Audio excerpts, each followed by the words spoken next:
Welcome back to another technical deep dive here in the debug zone.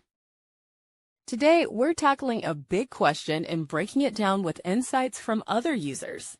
Hopefully, this clears up some misconceptions and helps you get the answer you need.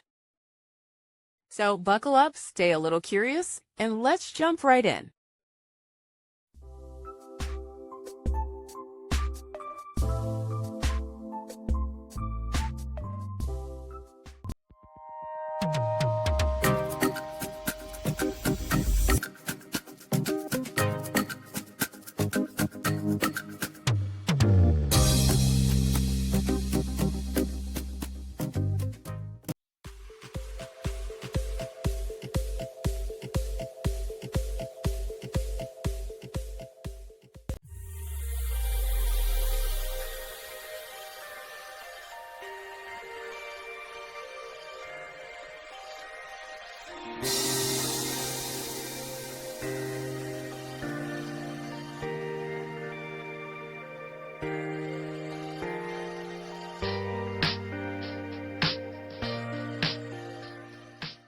And that's a wrap.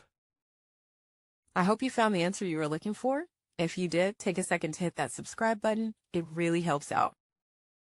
And let me know in the comments which solution worked best for you. See you next time in the debug zone.